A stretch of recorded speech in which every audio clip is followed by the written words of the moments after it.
तो हेलो दोस्तों, एक बार फिर से आप सबका स्वागत करता हूं आज की इस क्लास में। और आज की क्लास में हम लोग टाइप्स ऑफ फंक्शन के बारे में जानने वाले हैं। इससे पहले वाली क्लास में आप लोग सब जानते हो कि फंक्शन के बारे में हम लोग डिस्कस किए थे और फंक्शन को पहचानना हम लोग सीखे थे कि 2 पॉइंट्स उसके लिए फॉलो कर रहे थे, ओके, कि फलन है या नहीं है, ओके। तो इस क्लास में हम लोग बिल्कुल इसी तरीके से एकदम अच्छे तरीके से टाइप्स ऑफ फंक्शन हम लोग डिस्कस करेंगे कि फलन के कितने प्रकार होते हैं और कौन कौन होते हैं, और बिल्कुल आसान तरीके से हम लोग पहचानना सीखेंगे, ओके। तो बिल्कुल ध्यान से फोकस के साथ इस क्लास में जुड़ जाना है आप सबको। अब हम लोग बढ़ते हैं अपने पॉइंट पे, और जो पहला टाइप है, पहला टाइप क्या है? आच्छादक फलन, ठीक है, जिसको हम लोग बोलते हैं ऑनटू और सर्जेक्टिव फंक्शन, ठीक है। देखो बिल्कुल ध्यान से अगर जुड़े रहोगे क्लास में तो आपको सब यहीं पे क्लियर हो जाएगा। आपको कुछ भी नोट डाउन भी करने की जरूरत नहीं है, आपका सब यहाँ पे क्लियर हो जाएगा, ठीक है, ये मैं गारंटी लेता हूँ। तो सबसे पहला है आच्छादक, ठीक है, आच्छादक फलन और अंतःक्षेपी फलन, यानी दूसरा है इनटू फंक्शन। अब इन दोनों को हम लोग एक ही साथ डिस्कस करेंगे, ओके। देखो ध्यान से पहले 2 पॉइंट आप लोग नोट डाउन कर लेना। 2 पॉइंट आपको नोट डाउन क्या करने हैं कि जब भी आपको आच्छादक दिखे, क्या दिखे? आच्छादक, ठीक है, क्या दिखे? आच्छादक, ओके, यानी ऑन टू, इंग्लिश में बोले तो ऑन टू। और सेकेंड नंबर लिखना, जब भी आपको अंतःक्षेपी दिखे, क्या दिखे? अंतःक्षेपी, ओके। जब भी आपको आच्छादक दिखे या अंतःक्षेपी दिखे तो इसका मतलब आपको ध्यान रखना है, इसका मतलब आपको ध्यान रखना है कि सभी अव्यय यूज हुए हो, सभी अव्यय क्या हो? यूज हुए हो, यूज हुए हो, ठीक है। यूज होना मतलब क्या? यूज होना मतलब क्या? जरा ध्यान से सुनो। सभी अव्यय यूज होना मतलब क्या? कि कोई एक्स्ट्रा ना बचा हो, ठीक है। हम लोगों ने फलन में डिस्कस किया था ना, तो आच्छादक मतलब ये समझना है आपको। अंतःक्षेपी मतलब कि कम से कम एक अव्यय खाली हो, एक अव्यय खाली हो। कम से कम एक अव्यय खाली होने का मतलब क्या? कि कम से कम एक अव्यय, एक एलिमेंट ऐसा होना चाहिए जो किसी से संबंध ना हो, किसी से संबंधित ना हो, ओके।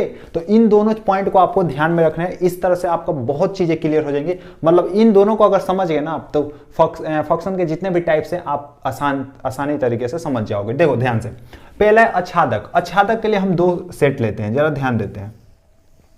आच्छादक क्या कहता है? ये हमने ए ले लिया और एक सेट ले लिया बी, ओके। तो फलन तो पहचानना मैंने बताया था ना। फलन के लिए क्या था? 2 पॉइंट। आप लोग जल्दी से बताओ, फलन के लिए 2 पॉइंट क्या था? पहला पॉइंट क्या था? जल्दी से आप लोग सोच के बताओ। हम लोग एलिमेंट्स लेते हैं 1 2 3 एंड 4। इसमें ले लेते हैं ए बी सी डी। और आप सबको पता है कि फंक्शन को हम लोग कैसे दिखाते हैं कि एफ सच डेट, और ए से बी में दिखाना है ना, ए से बी में, ये सब मैंने पहले वाली क्लास में डिस्कस किया है। तो ए से बी में, और ए इसमें क्या है? डोमेन।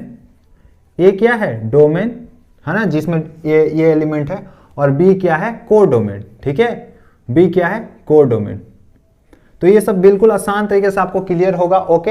अब हम लोग देखते हैं कि आच्छादक में क्या ऐसा बात कहा जाता है जिसको हम लोग आच्छादक फलन बोलते हैं। जरा ध्यान से देखो, जरा ध्यान से, एकदम ध्यान से यहां पे देखो कि बोला जाता है कि आच्छादक में एलिमेंट जो भी ये है, सेट जो भी बी है ना, बी मतलब क्या? कोडोमेन ना। तो जो भी कोडोमेन है, कोडोमेन के, है ना, कोडोमेन के सभी एलिमेंट्स क्या हुए हो? सभी एलिमेंट्स मतलब अव्यय, ठीक है, सभी एलिमेंट्स। अब देखो आच्छादक है ना, क्या है? आच्छादक। तो सभी एलिमेंट्स क्या हुए हो? यूज हुए हो।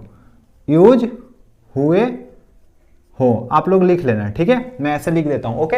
मतलब ये कोडोमेन है ना, जितने भी, तो इसके कोई भी एलिमेंट खाली नहीं होने चाहिए, किसी ना किसी से संबंधित होने चाहिए। जैसे 1 का रिलेशन क्या लिख दिए? ए से। 2 का रिलेशन बी से लिख दिए। 3 का रिलेशन किससे लिख लिए? सी से। और 4 का रिलेशन डी से। तो हमें इधर क्या फलन के लिए क्या बताया था मैंने?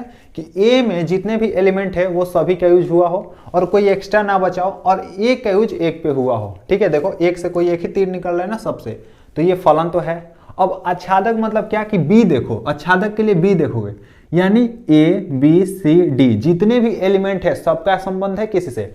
बिल्कुल है। देखो सबका संबंध, कोई खाली है इसमें? नहीं है। यानी ये जो फलन है, ये जो एफ है, ये कैसा फलन है? आच्छादक फलन है। ये जो एफ है जो फलन है ये कैसा है, आच्छादक है। बात समझ में आ गई, बात समझ में आ गई कि बी में कोई भी एलिमेंट खाली नहीं होना चाहिए, किसी ना किसी से संबंधित होना चाहिए। ओके, अच्छा अंतःक्षेपी देखते हैं। अंतःक्षेपी के लिए मैंने क्या बोला, जरा दो हम सेट ले लेते हैं अंतःक्षेपी के लिए।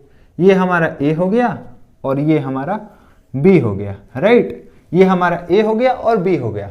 इसमें हम लोग 1 2 3 4 5 ले लेते हैं। ओके, अब हम लोग 5 4 ही तक रहने देते हैं इसमें, तो ठीक है, क्या ले लें 3 और 4। इसमें लेते हैं ए बी सी डी और ई। अब देखते हैं हम लोग, है ना, या डी तक भी इसमें भी रहने देते, कोई दिक्कत नहीं है। ओके, अब एक का संबंध ए से हो गया, 2 का संबंध किससे हो गया, ए से हो गया, 3 का संबंध बी से हो गया, 4 का संबंध सी से हो गया। अब हमें क्या दिखा कि अंतःक्षेपी फलन मतलब क्या, कम से कम एक एलिमेंट खाली, मतलब एक अव्यय खाली हो, मतलब एक एलिमेंट का किसी से भी रिलेशन ना हो। इसका मतलब देखते हैं कि बी में क्या, बी में इसका मतलब क्या, अंतःक्षेपी मतलब क्या कि जो बी है, बी के जो एलिमेंट है ना, बी के जो एलिमेंट्स है, ओके, क्या है एलिमेंट, मतलब इसमें कम से कम एक खाली होना चाहिए, कम से कम एक खाली हो। ओके, एक एलिमेंट क्या हो, खाली बैठा हो चुपचाप, ठीक है, एक एलिमेंट खाली हो, है ना, बेचारा अकेला सा। ओके, एक एलिमेंट है जिसका कोई ना है। ओके, तो बी में ऐसे एलिमेंट जो एक है, कम से कम एक मतलब क्या, एक खाली हो, अधिक से अधिक 2 भी हो सकता है, 3 भी हो सकता है खाली, कोई दिक्कत नहीं है, लेकिन कम से कम एक तो खाली होना चाहिए। तो ये ऐसे फंक्शन को, ऐसे जो भी फंक्शन हम बनाएंगे उसको क्या बोल देंगे, अंतःक्षेपी फलन। अंतःक्षेपी फलन यानी इनटू फंक्शन। बात समझ में आ गई, दोनों चीजें क्लियर हो गया। आच्छादक फलन किसे बोलेंगे, ऑनटू फंक्शन किसको बोलेंगे, तो जिसमें एलिमेंट जो सेट बी है, जो सेट बी है यानी कोडोमेन है, उनके सभी एलिमेंट यूज हुए हों। ओके, सभी एलिमेंट का ए से, समुच्चय ए से क्या हो, रिलेशन हो। ओके, और अंतःक्षेपी किसको बोलेंगे, जिसमें समुच्चय बी के कम से कम एक एलिमेंट ऐसा हो जिसका संबंध समुच्चय ए के किसी से भी ना हो, समुच्चय ए के एलिमेंट से किसी से भी ना हो। तो आई होप दोनों पॉइंट्स, दोनों टाइप्स क्लियर हो चुके हैं। तो अब हम लोग बढ़ते हैं थर्ड टाइप्स की तरफ और डिस्कस करते हैं। तो दोस्तों अब बढ़ते हैं अगले टाइप पे और देखते हैं अगला टाइप हमारा क्या कहता है कि एकैकिक फलन यानी 1-1 या इंजेक्टिव फंक्शन इसको बोलते हैं। आई होप 2 टाइप्स क्लियर हो चुके होंगे आपको। तो अब इन सबको आप बिल्कुल आसान तरीके से क्लियर कर सकते हो। देखो एकैकिक मतलब क्या होता है, इसको एक एक फलन भी बोलते हैं। एकैकिक मतलब क्या, एक एक फलन, ओके, इसको बोलते हैं या एकैकिक फलन बोलते हैं, ठीक है। नेक्स्ट है बहु एक फलन, है ना, यानी मेनी वन फंक्शन। ओके, थोड़ा सा इंग्लिश में भी आपको ध्यान रखना है, ओके, क्योंकि संबंध सेट समुच्चय और संबंध फलन ये ऐसे चैप्टर होते हैं जिसमें थोड़ा इंग्लिश का भी, मतलब इंग्लिश में अगर आप जानोगे तो ज्यादा बेटर अच्छे से समझ में आएगा, ठीक है। तो देखो एकैकिक फलन मतलब क्या, एक से एक में संबंध। अब सिंपल इसको याद रख सकते हो, जैसे मैंने यहाँ पे लिखा 2 सेट ले लिया ए और बी। ओके, ध्यान से देखना, यहाँ पे मैंने यहाँ पे ले लिया 1 2 3 4 ए बी सी डी। अब हम लोग एकैकिक फलन मतलब क्या, बस आपको आसान तरीके से याद रखना है। इसके जो ये है ना हेडिंग, इसी में इसका डिफिनीशन छिपा है। यानी जो ए है और बी है ना सेट, इसके एक एक एलिमेंट का सिर्फ एक एक संबंध होना चाहिए बी के एलिमेंट से, सिर्फ एक एक संबंध होना चाहिए, एक से अधिक नहीं। ओके, यानी सबसे होना चाहिए और एक एक होना चाहिए। देखो एक का रिलेशन ए से हो गया, 2 का रिलेशन बी से हो गया, 3 का रिलेशन सी से हो गया, 4 का रिलेशन डी से हो गया। यानी देखो एक का रिलेशन सिर्फ एक से ही है, देखो एक ही तीर निकला है ना, एक एलिमेंट से एक ही तीर निकला है। ओके, और सभी का यूज हुआ भी है, मतलब सबका दोनों तरफ यूज हुआ है। तो सर्वथा एक एलिमेंट का संबंध सिर्फ एक एलिमेंट से होना चाहिए, ए और बी में, ठीक है। तो ऐसे फंक्शन को, मतलब ऐसे फंक्शन को हम लोग क्या बोलेंगे, कौन सा फंक्शन, एकैकी फंक्शन बोलेंगे। ओके, आप लोग लिख लेना कि जो समुच्चय ए है ना, यानी इसको डोमेन बोलते हैं। तो डोमेन में जितने भी एलिमेंट है इनका केवल एक संबंध होना चाहिए कोडोमेन बी के एलिमेंट से, केवल एक। ओके, सबका। ओके, अलग अलग। अब देखो बहु एक क्या होता है, मतलब आप सिंपल भाषा में याद रख सकते हो। बहु एक को मैं यहां समझाता हूं, जिसको बोलते हैं मेनी वन। मेनी वन मतलब क्या, बहु एक मतलब बहु मतलब बहुत और एक मतलब बहुत से। देखो पहले ए आता है ना, पहले ए होता है उसके बाद बी होता है, यानी एक से ज्यादा एलिमेंट बी के एक एलिमेंट से क्या हो, संबंधित हो, एक एलिमेंट से संबंध हो। देखो जैसे मैंने यहां पे लिखा ना 1 2 3 4, यहां मैंने लिखा A B C D. Okay okay, D नहीं लेते हैं, बस ए बी सी ले लेते हैं। ओके, या हाँ बी सी ले लेते हैं। ओके, अब यहां पे देखते हैं ए और बी हो गया है ना। अभी हम लोग क्वेश्चन भी लगाएंगे, सब आपको क्लियर होगा। बहु एक मतलब क्या कि ए के एक से ज्यादा एलिमेंट, उसी को तो बहुत एलिमेंट बोलेंगे।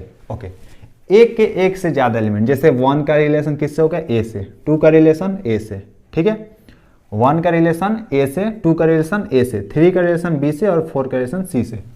अब देखो इसमें क्या हो रहा है कि बाकी सबको हमें नहीं ध्यान रखना है, बस इतना ध्यान रखना है कि क्या कोई ऐसा एलिमेंट है, मतलब एक से ज्यादा एलिमेंट है ए में, जो बी के एलिमेंट से केवल एक एलिमेंट से संबंधित है, मतलब एक ही एलिमेंट से संबंधित है। देखो 1 और 2 दो एलिमेंट हो गए, दोनों का रिलेशन किससे है, केवल एक एलिमेंट से है, बी वाले के, है ना। तो ऐसे हम संबंध, ऐसे फलन को क्या बोलेंगे, ऐसे फलन को हम लोग मेनी वन फंक्शन बोलेंगे, यानी बहु एक फलन बोलेंगे। ओके, आराम से याद रख सकते हो। एक मतलब क्या कि जो सेट ए है इसके एक एक एलिमेंट का रिलेशन अलग अलग, ओके, सेट बी के एक एक एलिमेंट से संबंधित हो। ओके, वैसे ही बहु एक मतलब क्या कि सेट जो ए है ना, उसके एक से ज्यादा एलिमेंट का रिलेशन सेट बी के किसी एक एलिमेंट से हो जाए।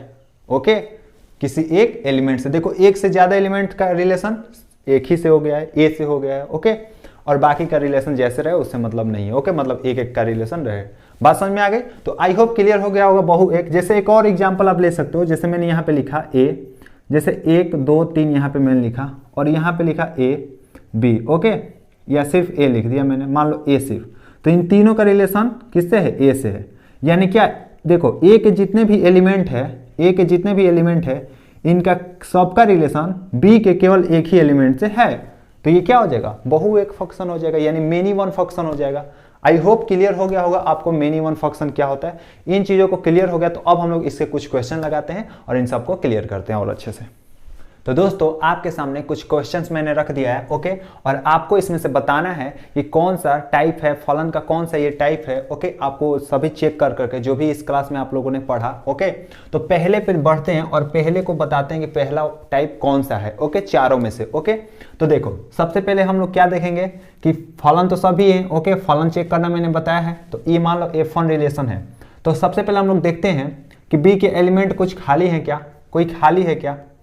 बी के एलिमेंट यहाँ पे थोड़ा सा आप लोग इसको 4 कर लेना। ओके, तो अब हम लोग देखते हैं कि बी के एलिमेंट कोई खाली है क्या, कोई खाली नहीं है। ओके, अब ध्यान से देखना है यहाँ पे आपको कि जो ए और बी है, देखो ये अलग अलग है ना, एक से ज्यादा एलिमेंट है। ओके, इनका रिलेशन केवल एक है, 20 के एक एलिमेंट से है, मतलब बहु का रिलेशन, बहुत एलिमेंट का रिलेशन एक से है, तो बहु एक हो जाएगा। कौन सा फंक्शन हो जाएगा, बहु एक फलन, बहु एक फलन, फर्स्ट वाला। ओके, अगर आप लोगों ने आंसर दिया था तो सही है। ओके, सेकंड नंबर है, सेकंड नंबर देखते हैं कि P का रिलेशन 3 से है, Q का रिलेशन 6 से है और R का रिलेशन 2 से है और S का रिलेशन 9 से है। लेकिन एक यहाँ पे बच जा रहा है खाली, और मैंने बताया था कम से कम एक खाली बच गया, किसका, बी सेट का, यानी कोडोमेन का एक एलिमेंट खाली हो गया।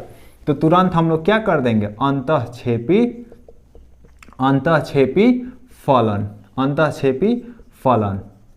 जिसने अंतःक्षेपी आंसर दिया है उसका बिल्कुल सही है, यानी उसको समझ में आ चुका है।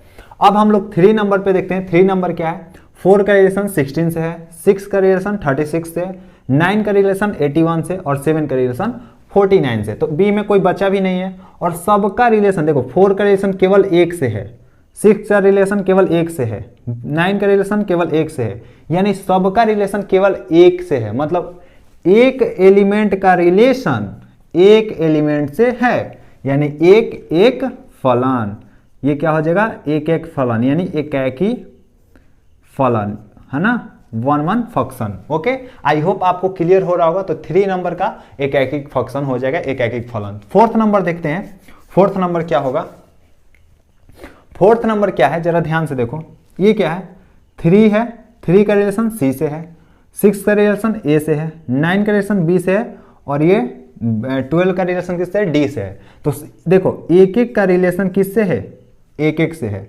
ओके, तो ये क्या हो जाएगा, ये भी एकैकिक फलन हो जाएगा। क्या हो जाएगा, एकैकिक फलन। अच्छा, एक बच गया आच्छादक। अब बताना जरा इसमें से कौन सा आच्छादक फलन है, कौन सा आच्छादक फलन है। मैंने बताया था आच्छादक फलन मतलब क्या, बी के सभी एलिमेंट यूज हो गए हो।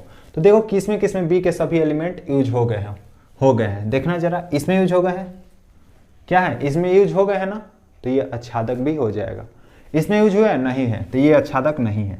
इसमें यूज हुए हैं, देखो बी के सभी एलिमेंट है ना कुछ तो रिलेशन है, तो ये भी आच्छादक हो जाएगा। ध्यान से सुन लेना इस चीज को, ए और बी सी डी है ना, तो क्या इसमें सभी बी के एलिमेंट कोई खाली है, नहीं है, सबका यूज हुआ है ना, सबका रिलेशन है ना किसी से, तो ये भी क्या हो जाएगा, आच्छादक हो जाएगा।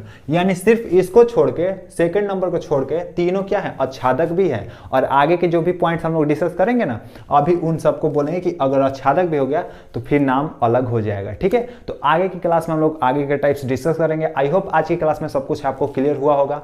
चैनल पर नए हो तो सब्सक्राइब कर लेना, साथ में बेल आइकन भी प्रेस कर लेना। वीडियो अच्छी लगी हो, समझ में आया हो तो एक लाइक कर देना। तो मिलते हैं अगली क्लास में अगले टाइप्स के साथ, तब तक के लिए पढ़ते रहो, रिवीजन करते रहो। जय Hind, wish you all the best.